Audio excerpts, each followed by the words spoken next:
Good morning, folks. That thing coming in from the left side is the stereo anomaly about which we all clamored for 24 hours. Except one thing. This was taken 11.5 months ago by Stereo A. Solar orbiting satellites see objects about once a year as they make a full turn around the sun, and with Stereo A speedier than Earth, it takes a little less than 12 months.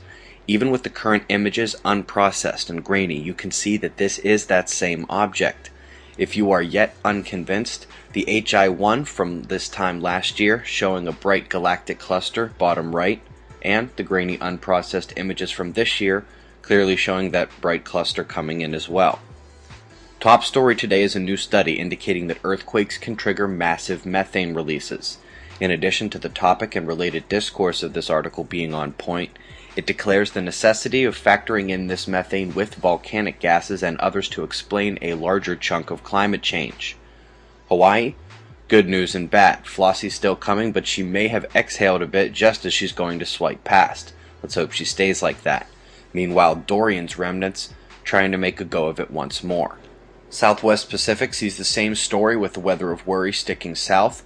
The low threw it in gear over Europe and dropped hail in Germany as it tore across the continent in the last 24 hours. The U.S. East Coast shattered one-day rain records yesterday in many locales. Just when it appeared to be over, another wave would arrive. Philadelphia had over 7 inches of rain. The primary low, however, is central like yesterday, putting that counterclockwise inward drive to the wind, and will make some bad weather this evening. Solar wind density and speed are calm and calming further. Flaring, still in a low C range, but spots are now developing. It's true of the regions turning away, but also up north where a sunspot group was born north of the veteran umbra. South, incoming, we see major development, including central magnetic mixing and delta potential. Last new guy up north, coming in has some growth before we worry. On to space.com. Scaring the heck out of people, and doing so in a way that causes them to ask why I never showed this July 18th coronal hole that they reported July 24th.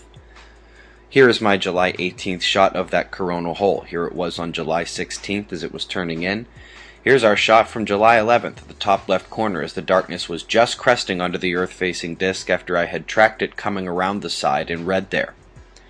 Coming to today, and the top green coronal hole we've tracked for over a week is now set to be center disk this week. It does not extend transequatorially, so until we see foreshock activity or energetic disturbances at Earth, the quake watch due to this coronal hole will be minor. We also got umbral openings turning in down south, plasma filaments laughing at the sun's gravity as they dance above the photosphere, and the birth of a sunspot. Eyes open. No fear at 6:50 a.m. Eastern Time, and that's the news. Be safe, everyone.